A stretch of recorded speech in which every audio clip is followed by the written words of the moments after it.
Hey, what's up, everybody? This is the old style slugger, Mugsy James from Oak Forest, Illinois, here with Red Dog on the 3 Count Podcast.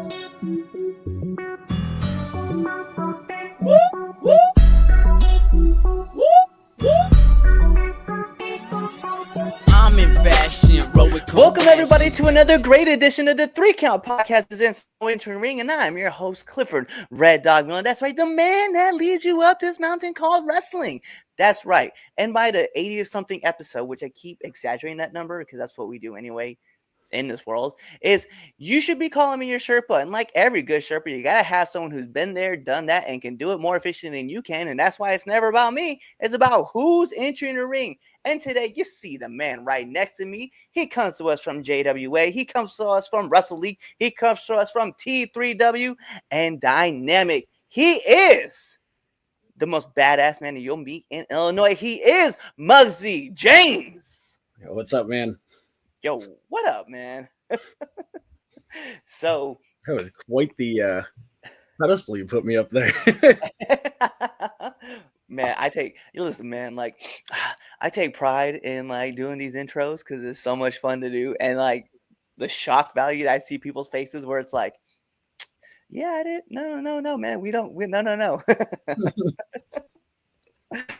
But yo, so.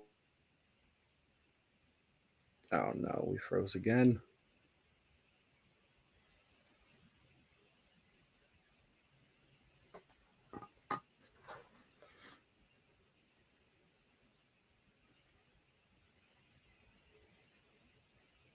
This is kind of full. Oop. We're cutting out again, big guy. Okay, what did I leave off at? The shock value. Okay. All right, so sorry. That's cool. 3, 2, 1. No, man, like I take total pride in like doing all these because like the shock value that people get when they see me like do these intros and stuff, they're just like, no, we don't do that. No, I didn't realize it was like that. Like it's funny to do. So I enjoy doing this all the time. Absolutely. Yo, but so full transparency for all everybody out there who don't know, this is the first time that we actually get to have our full conversations. But man, like we got to chop it up a little bit before the show, and then you were bringing up some interesting stuff, like you take some time off, you're coming back, some things that you kind of like struggle with, some things that you were doing. So I'm just very curious, man, like how is it that like you kind of take some time off, come back, and then like does it feel? Because a lot of people will be like, it's like riding a bike. Is it like riding a bike, or is it kind of just like you just gotta redo it all over again? The biggest issue coming back was footwork. It seemed like I was tap dancing when I got back in the ring for the first time because my feet were just everywhere. I definitely had to do some things more than once. Like I had to do it slowly one time and then like, all right, oh, there we go. And it is, but you definitely got to knock some rust off, especially it had been like a year and a half since I've been in a ring before I came back. Yeah, I always feel like it's crazy because, like, I know for me, when like COVID hit, so I started in January 2020. When COVID hit, it kind of shut everything down. But like, I had been bumping like every weekend, right? So I was taking a pounding on the mat, and then going away and coming back at the end of May, almost 2.5 months away from the ring. I was so scared to take my first bump. Yeah, I 100% agree with that. I came back in November and I did a battle royal just to like dip my toes in again, see if I like this still. Loved it, and I've been fully invested since. Yeah, I did like 4 or 5 more battle royals. I mean, I was still going to practice and training and whatnot, but I didn't take a bump on a show until Saturday. I was like, I'm just going to do strictly battle royals for the rest of my career because that means I don't have to bump. Yeah, just stand there, punch kicks, maybe a chop here or there, just get thrown over. Yep, 30 seconds in and I'm out. It was funny because like I had worked a battle royal and at 1CW in Delaware, right? And there was this dude named Tiberius, and normally in a battle royal, like you don't have to bump, you can just tell someone to throw you over. So I walked up to him, and he's like almost like 6'10". I just walked up to him and I just loaded up like I was going to do a choke slam, and like the immediate regret, because I was like, this 100% is gonna suck. And then he like put his hand on me. I was like, yeah, we're going for a ride. I was like, Yo, I forgot. I was like almost 7 foot drop. I was like, yeah, that sucked every bit that I thought it was gonna suck. One thing I haven't taken since coming back is like a choke slam, or out here we call them a Superman bump. Mm. Haven't taken one of those in a long time, and I don't plan on it either. Yeah, I've heard them as referred to as chokeslam bumps or even like dojo bumps, but Yeah, yeah, we call them Japanese bumps sometimes because it's kind of just like a jump and then you flop back. yeah. And I've taken I it's like one of my favorite bumps to take, and like I probably should really limit how many times I take that bump, but Yeah, it is a lot of fun to take, and people look at me like I'm crazy because like I'll do it in practice just by myself, just for fun. Just and people are like, "Why do you like doing that?" I was like, "I don't know. It doesn't really hurt as much because it hurts just about as much the same as every other bump that we do." yeah. I had a big thing of taking flip bumps for a long time. Like I'd get to practice roll, roll, bump, flip bump, flip bump, flip bump. Just I want to make flip bumps look so good for some reason. Yeah. Oh yeah. I think a good flip bump is like sets the crowd off because they're just like, "What just happened?" Absolutely. Yo, so for those who don't know, man, who is Muggsy James? Mugsy James is a South Sider, blue collar dude from Chicago. You know, this is hard. No one's ever asked me this question. They just ask why I like wrestling. It's like, yeah, blue collar guy. I mean, I work a real job. Totally happy with it. Love it. Love wrestling a lot more. But yeah, just a big agile guy. And that's a fair statement. Like that's great. Like, Yeah, I mean, like as far as the actual character, not fully developed yet, but brawler, mm. gritty, like really gritty. You just gotta have that never die attitude that I'm always coming back at you, like no matter what. Yeah, I mean, I'm here to have fun. You know, definitely here to joke around a little bit, but at the end of the day, I'm here to wrestle. I'm here to get pinned or pin and get paid and go home. That's simple as that. Hey, I like that though, man. So we'll ask you the next question. What got you into the sport? Definitely the Hardy Boys. You won't see me do any Hardy Boy style stuff, but like the Hardys versus Edge and Christian versus the Dudleys back in the day. I mean, I was probably 5 or 6 when that whole storyline was going on. So I feel like that was the perfect age to captivate a kid with colors and flips and, oh my God, he just hit him with a chair. I do. I remember the first time watching like the TLC match go down and just just like watching in awe, like Yeah. not believing what I was seeing. And then they announced the second TLC match, for WrestleMania. And then there's just the spot that'll always be remembered. It's just Jeff Hardy like hanging on the titles, and here comes Edge with a spear. I'm like, oh my God, dude! Like the idea of like these like gladiators are in this ring, and you have all these bumps that you're just taking, and just the falls. Like you're pretty sure their career's getting shortened, and by all means, they weren't. They just kept going on. Yeah, like it never stopped. All of them to this day are still going, and that's crazy. Yeah, it is insane to think about too. That let's see. Well, I mean, aside from Devon, right? Yeah, I didn't know what the Dudleys were doing really, but yeah, but you still, I mean, Bubba's still in the ring. Matt and Jeff are on their farewell tour right now, from what everybody else keeps saying. Edge is about to be in WrestleMania, and Christian is a part of Jungle Express on AEW. Like it is insane to see these guys are still like, and because Edge and Christian both left because they had to like retire from wrestling because of like physical issues, which by the way, like that is a real thing. Like you do get banged up a lot. But my left shoulder blade has been tight for about 3 weeks now. I don't know what I did. The middle of my back is just fried. Yeah, like, absolutely.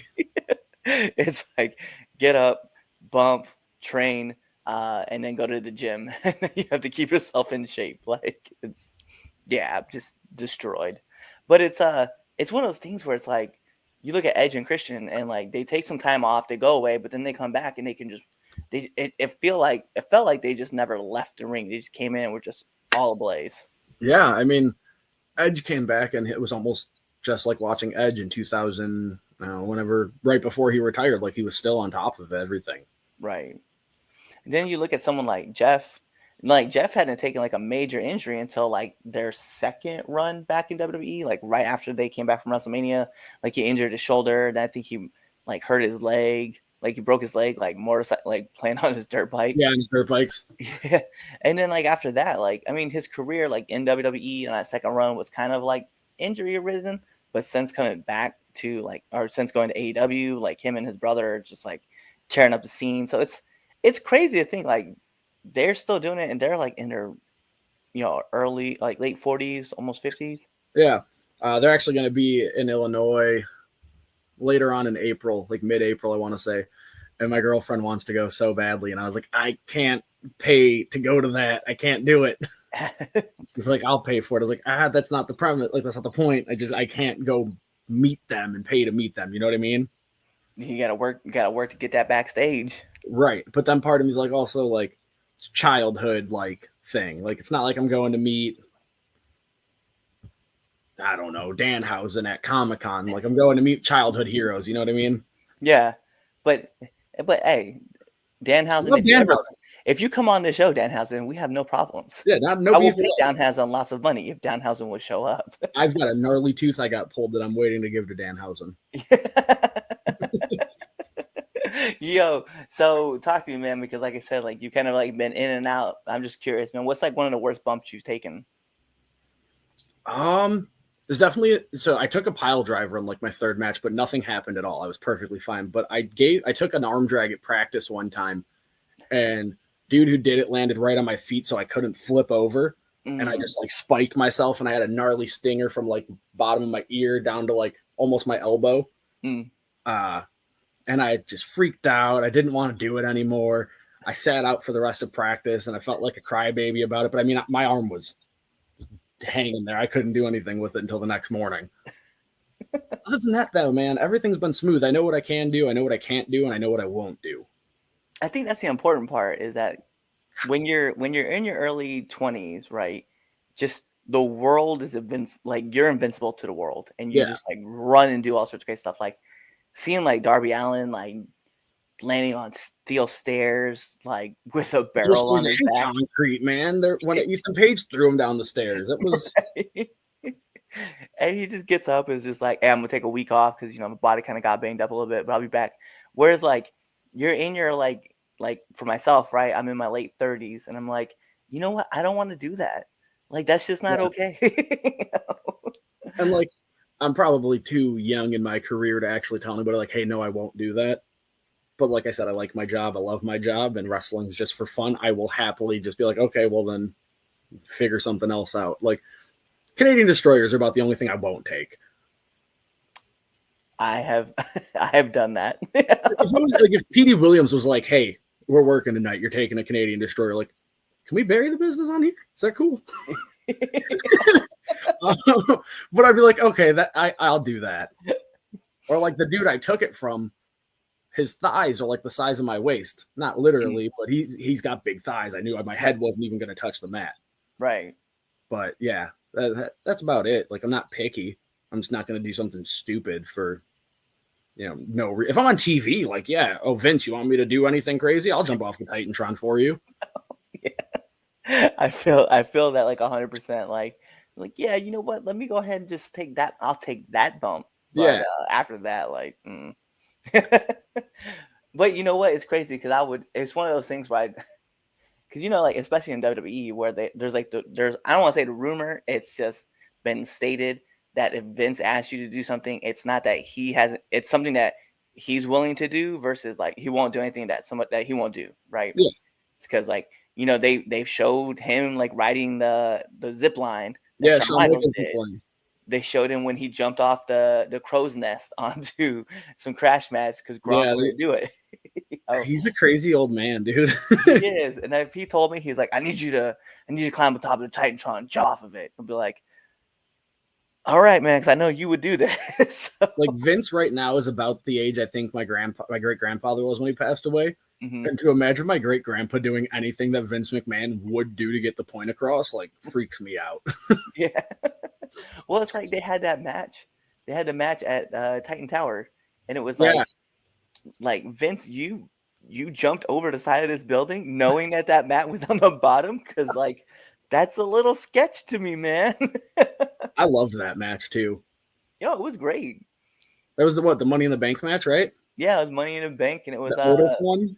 yeah, 2020, man, when they were filming Yeah, in Titan Tower, and they had all the great scenes too. Because like it was fantastically played. It kind of reminded me of like the old hardcore title matches, yes, like the 100%. original hardcore title when they were wrestling in the Toyland at McDonald's and. Yeah, and I love that they had the men's and the women's kind of like going on at the same time, so like Yeah. I got to see both. But yeah, I was like, I loved like that whole match was just so much fun because there's just different things that happened everywhere. I love the fact that everybody got into a food fight at one point. Yo, Where all the random legends popping in, like right. I was like, we also just didn't address the fact that Corbin almost murdered 2 people. Like there was attempted, like he threw Rey Mysterio off the building. Yeah, I mean technically. And Aleister Black, like he just threw him off too. Like, yo, we just didn't even address that. Like we were just like, yeah, it's cool. It's WWE. We just, Vince faked his own death, so I guess that's what works.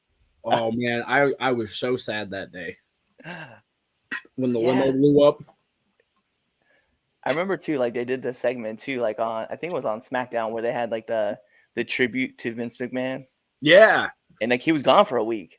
And then obviously anybody who else knows, he popped up randomly on TV, and you guys all know why. So we just came past that. So I'm curious, man, like in a match, I'm just curious, like what's the hardest you've ever been hit? Dude, Saturday. No. So for some odd reason, like, so when I first started training, I had a couple like enhancement matches. 2 of those dudes did the double overhand chop. Mm. And those were pretty hard, like left some good handprints. But the dude I worked on Saturday, like it wasn't like a big, it was like a ha. The first one got me. I was like, oh, tried to run away to the other corner to give myself some breathing room. And he was like, ha, no, threw me back in the corner, gave me another one. It like rung my bell. And I was like, how did you just ring my bell from a chop, old man? Where did the strength come from, dude? I feel like that's a thing that happens as you get old, like you get older. Like people will be like, your strength fades away. I don't think that's a thing, man. No. Like, I think I'm a very strong believer in the idea that like every older man has at least 15 seconds of a strong fight left in him. Oh, yeah. At least 15 seconds. And actually, let me retract that statement. My very first match was against a guy who like half helped train me, half trained with me. He was like the star student. Also one of my really good friends. Him and I beat the dog crap out of each other. Like I left the ring and I was like leaking nasal fluid and like we beat the crap out of each other because we could. Well, we tell people all the time, like if you can't hit your friends hard, who can you hit? Exactly. Thankfully, a lot of the guys in my area are my friends. And I mean, in Chicago, we're all known to hit relatively hard. Yo, so I'm curious, man, seeing that you are in Chicago, right? After a show, what's that post-match snack or post-match meal that you got to have? So my home promotion where I train at, our last show was at the soccer arena and they had like a full kitchen in there. And I got pizza. Definitely pizza. Honestly, man, after I get done, I just want a beer. Like I want 1 minute to sip a beer, preferably like an old style or Coors Banquet, Coors Light if I have to. And yeah, just sit back for a minute. Maybe what's been my go-to? The Reese's Fast Break candy bars. Been keeping one of those in my bag lately. Yeah. Definitely not healthy. I should eat better, but usually like the day of a show, I don't eat. And then after the match is over, I'm like, okay, I can eat now. So I just try to fill up all my calories for the day within like a meal and a half. Listen, we all have one life, man. We're not going to be able to take good health with us to absolutely to the final resting place. Good health's not going to come with us. Well, but I feel what you're saying because I know for me, like I've said this many times on my show now. I have a bag of gummy bears with me every show. Hell and yeah. It's like it's a pre-ritual now. And it helps me with my anxiety, and it's just a regular bag. It's not it's not loaded gummies like a lot of people have asked me. It's just plain gummy bears. There's a bodybuilder I follow, and his pre-workout and stuff. At the bottom, he'll drop a couple gummy bears in there. So once he finishes his pre-workout, he gets a little snack afterwards, and I think that's awesome. Oh, Especially coming from like a bodybuilder who eats chicken and rice. I think, is that Jim Stepani? Because that's definitely a thing I'm going to start doing from now on. Jim Stepani definitely has talked about it because it spikes your insulin. Yeah. It's Seth Feroce. Okay. Short little. He's actually from out by you. Yeah. Like Pennsylvania, northeast coast. Yeah. Dude, he's like 5'6" and 270 pounds. The dude is ridiculous. Yeah, I'm gonna start doing that now. When people ask me, I'm gonna be like, "Mind your business." That's all. Like, do what I want to do. Secrets of the trade, kid. Yes, this is how you get jacked. So I'm curious though, man. So I just need to know, like, what's one of the hardest lessons you've had to learn in the business? Not everybody is your friend. You're not in this to make friends. Like you said, it's a business. I don't go to work to make friends. Now, when you make friends, it's awesome. I have a car full of guys I could take with me anywhere, and I trust them, to respect my car, to respect my name if I bring them somewhere, which my name holds no weight. But you know what I mean? Like, if I introduce you to somebody and you get booked there in the future, don't be a putz.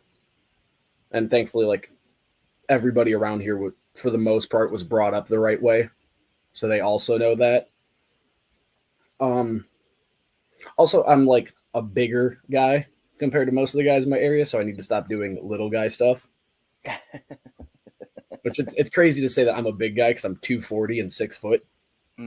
But there's a lot of not little guys, a lot of smaller guys, a lot of more cruiserweight-esque competitors in my area. Okay. No, I understand what you're saying. Also, learn gas costs money. Yeah. and lots of it. Yeah, I used a full tank on Saturday. I was like, Jesus, dude, I like wrestling in Illinois because I can get home without using a half a tank. It's wild, man. Like, it's cool that you're talking about that because, like, I know, like, I have my own little group of my small circle of friends that I can just like, hey, yo, we going to this place? All right, cool, let's go, and we'll jump in a car, we'll take off, and we'll go to a spot, whether it's like New Jersey or Pennsylvania or Delaware, West Virginia. See you soon. But it's we just get in the car, we just bounce where we gotta go, and we just have fun and just tear shit down and just enjoy it. But yeah, gas is like mad expensive. Yeah, what's gas out by you right now? I think the other it was like 369, 370, something like that. Okay, so I'm about 70 to 80 cents higher than that here. Damn. I think at the gas station by my shop is $4.43 right now. No, thank you. Yeah. I can pass on all of that. At one point, it was like 407 out here. Yeah. Yeah. Nah, I'm so good. 407, I'm grabbing a couple gas cans out of my garage now and going to the gas station and filling them up. We were just talking about it with some friends who are like, at this point in time, man, we are never paying under $3 a gallon of gas. And I was like, and I remember in high school when it was just like $1.25. I was like, yeah, like I remember when $5 for gas money was like a quarter tank to a half tank of gas. I mean, then again, my friends had like Honda Civics and Corollas and gas friendly cars. Go ahead. But yeah, they had gas friendly cars or fuel efficient cars, I should say. Yeah. And now we just have high gas prices. That's all we get. So I'm kind of curious, man. I just want to see, what kind of advice would you give to up and coming wrestlers? Dude, show up and do the work. Like, paying your dues is a real thing, and the right people will notice it. 100% the reason I got booked for the show on Saturday and the reason I'm booked on the show on Friday is because I show up and I help out. The company I'm working for on Friday, the November show, had 900 seats. A huge, like, indoor arena type thing. Me and one of the referees were there for setup.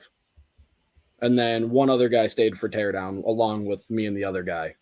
And then one veteran cleaned out the locker room and stacked all the chairs. Most of those guys that were on that show in the Battle Royal are going to be in the Battle Royal again because you don't show up and help. No one's going to know who you are if you just come and sit in the back of the locker room and wait for your spot. And also, go to the gym. Even if your diet is crap, if you go to the gym consistently, you will notice progress and somebody else will notice progress. Yeah. And it makes you feel so much better. Like I can't speak for everybody on like going to the gym and eating healthy, helping your mental health. For me, 100%. I feel so much better when I have a consistent week at the gym. And Yeah. tuck your chin. For sure, tuck your chin. Tuck your chin. Oh yeah. Your chin. Definitely tuck your chin. I have to agree, man. Like I know like for a while, like I wasn't having any. I think it was just because like part of me like having my mental issues, like the gym wasn't doing the thing for me. And then I stopped going for like a long time. And then I got back into it probably like January of 2016. And since then I haven't missed more than probably like 9 days in a row being at the gym. And that's because like I'd go on vacation. Yeah. Otherwise I would just consistently be in the gym, just lifting every day. And it's helped me out so much more. And then now that I live in the gym, like literally, like I work in the gym and then I come home and then I like, so I'm just constantly in the gym. It's like, it's done numbers for me. So please get in the gym, lift some weights, get yourself stacked up. Cause you know what? Mugsy said it. Yeah. People will notice. Yeah. I mean, like, yeah, go to the gym, go to practice, Yes. And if you're a fan looking to get into wrestling, help out. I was helping tear down rings 3 years before I got in the business. Like, show up, help out, be a fan, help them tear down the ring, and ask them questions. If you stay after and help and show some dedication that you're willing to, do what's necessary, someone will help you out for sure. Yeah, that's a very true statement. If you are a new guy in the business and you're going around to locker rooms with somebody who's a little bit, on the card or whatever, listen to what the other guys are talking about in the locker room. Listen to how they talk about their match. That's something that's been huge for me lately. I just watched two of my friends work a pretty deep, like really good tag team. They're actually Insane Clown Posse has their promotion in Michigan. Yes. They just became the tag champs there. So I watched their match and like critiqued it in my head and then instantly went back to the locker room to hear them talk about it. Yeah, man, just study and put in the work. It's about as good as an answer I can give. Yeah, it was wild because like the day that we're recording this, right? The day before, I had a friend of mine reach out to me and was like, "Hey man, can you critique my match?" And he sent me his match, and like he said that so many of his friends will be like, "Yeah, it was good," and like that's his only critique. Yeah. And so when he asked me, I sent him back like a list of things. Meanwhile, my friend was critiquing my match. Another friend of mine from New York was critiquing my match. And here's my friend from Texas, and I'm critiquing his match. So like I get a list of notes. I kind of just like I write them down, I send it to him, and then like I do like speech so that way he can give more emphasis on like certain parts of the notes he might have questions on. And then my friend was doing the same thing for me. He was like giving me blurps of everything that I was talking about. I was like, only in this world can you be like, "Hey man, can you critique my match?" And I was like, "Yeah." And he was like, "Thanks for the critiques." And I wrote back to my friends like, "Yo man, I appreciate you doing this for me." And I think more people should be comfortable asking for critiques. Like, I didn't get to watch my match back until I got home that night. My buddy recorded it and sent it to me, and the file wouldn't load because we were in Bufu, Wisconsin, and there was no service out there. So I'm like, oh my God, like everybody was like, "Oh no, you looked good. You didn't look lost. You sold right, everything." And I'm like, okay, I still want to see it. Right. So that was nerve-wracking the entire ride home. Like, did the video load yet? Did the video load yet? I was willing to pull over on the shoulder of the highway to watch my match. That's the thing though, is that like, and that's one part too. Like I'll put that advice out there too. If you do watch your match back, don't be hypercritical, but be critical. Yeah, Like, I mean, there was a few things I noticed that like I could have done better. Like, dude gave me the pull the legs apart and then he headbutted me in my nads. Yeah. 100%. I went like, oh, didn't sell him the rest of the match. Now in my head, I'm like, all right, if he hits me in the nuts again, sell your nuts. Right. Or like there was one spot we did, super simple clothesline, back elbow, body slam. I shouldn't have gotten the body slam in a hope spot. He should have slipped out, gave me something. Yeah. But whatever. It was a short, simple match, and I did okay. So overall, I'm happy with it, but I know what I could have done better. Right. No, yeah, I definitely can relate to that.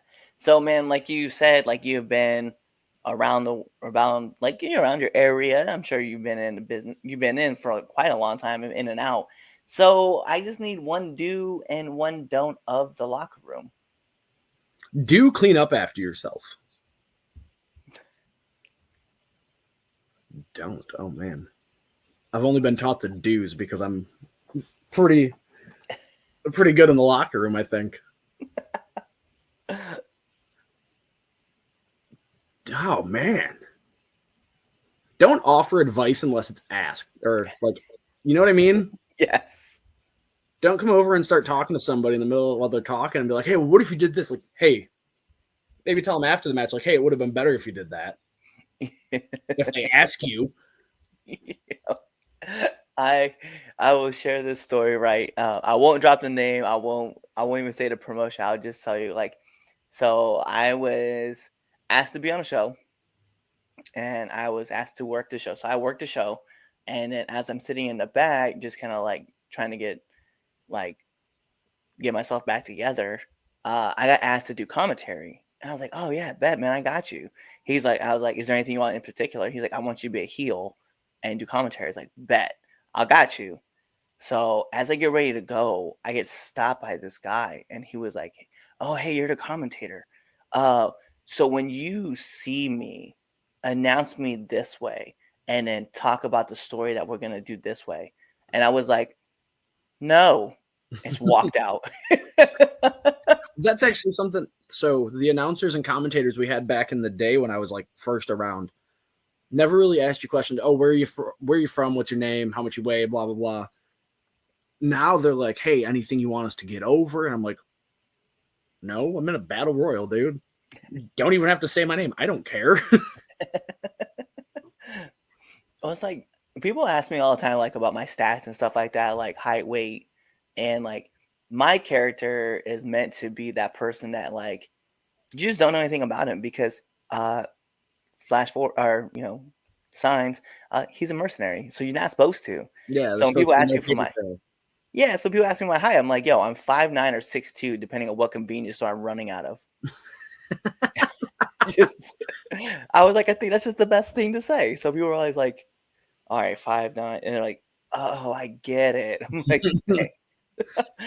But it's like, when I do commentary and stuff like that, I love like being able to just like whether I'm being like a heel color commentator or even like a face color commentator. I just like the idea of just like, don't tell me anything. I don't want to know the finish of the matches. I don't want to know anything about what's going on with the show. And I'm just gonna call the action as we see it. And when the play-by-play guy looks a little lost, then I can make fun of him. Like we had a match. It was Pure Ignorance versus Riot City, right? And and as we're working the match, the play-by-play guy goes, "Well, you seem to know so much about them. Do you want to do this job?" And I was like, "Do I get paid for this job? No, I just do research. Didn't you read the cue cards?" And he was like, "What cue cards?" It's like the ones in the back, dude. You don't do anything, dude. Just put it out. It was so much fun to do. I had such a blast doing it. I was like, when I decide to retire, that's exactly where I'm going to go. Right. I'd love to do commentary. Well, I'd like to try announcing one day. One time, I want someone to be like, "Hey, can you announce this show?" And I would be like, "Yeah." Because like I was like a vocalist in a death metal band. Like I know how to control a crowd. Let me go out there and hype these bastards up. You know what? I know a lot of people say like as a commentator or as like the ring announcer, your job is to get over like everybody else. But I would just people would be like, "Hey, you know what? Like we need that guy because he's really good." And I'm like, put myself over. Dude, I'm your announcer for this match. When we get done recording on here, I'm going to send you a YouTube video of one of the announcers in our area. More over than anybody on the card for sure. Nice. Comes out to "I was made for loving you," that Kiss song or whatever. Got the confetti cannon, like sleek suit jackets that say his name and bedazzled on the back and like rhinestones. Like puts in the work and the effort. Oh man, that's awesome. I Good old love Mr. it. Good old Mr. Riccolo. So listen, like those are all my heavy hitting questions that I do have for you. But we got to get into the second best segment of this podcast, and that is the 10 count questions. The 3 count podcast, 10 count questions. And Mr. James, this is how it works. I'm going to fire off 10 questions at you rapid fast, and whatever's your answer, that's your answer. Oh, God. Yeah. So we're going to put on the imaginary timer for added pressure. Bing! And here we go. SmackDown or Raw? SmackDown in the early 2000s, Raw now. Or, you know what I mean. Yeah, I got you. Favorite movie? Step Brothers. Uh-oh. Nope, we cut out again. Uh-oh. Nope. Sonic or Mario? Okay. Mario. Favorite, sorry. Favorite color? Like a seafoam green. I like it. PlayStation or Xbox? Currently have an Xbox, but I like PlayStation more. Okay. Favorite submission? Stretch muffler. Let's go. Dolphins or whales? Ooh, whales. I was a big shark guy, but whales are way more badass, I've come to learn. Favorite podcast? Last podcast on the left, and now the 3 count podcast. Shout outs. Nominate one person you want to see on this podcast.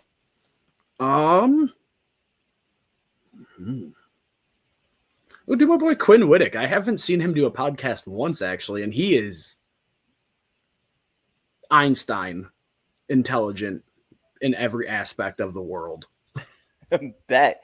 And then last but not least, my favorite question to ask every single person that comes on the show. Favorite curse word? Oh, man. Cocksucker. Yeah, let's go. My motto in life is CSMF, cocksucker motherfucker. I love it, man. I love it. But yo, those are all the questions I do have for you. So the last thing I need is for you to let our listeners and our viewers know where they can find you. You can find me on Instagram at, what is my Instagram? I have a link tree for all of it in my bio. So my Instagram is oldstyle_Mugsy.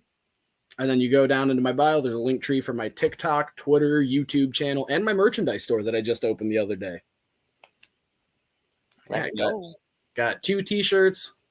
You can get a Mugsy on a mug.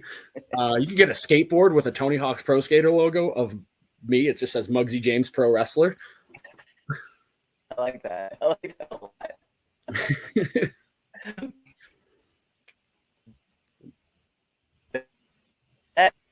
Oop, we're frozen again.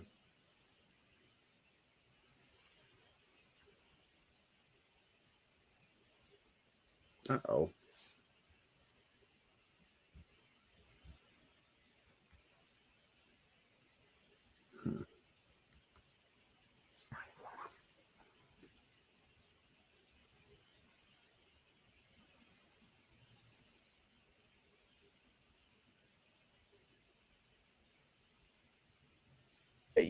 You can find his link.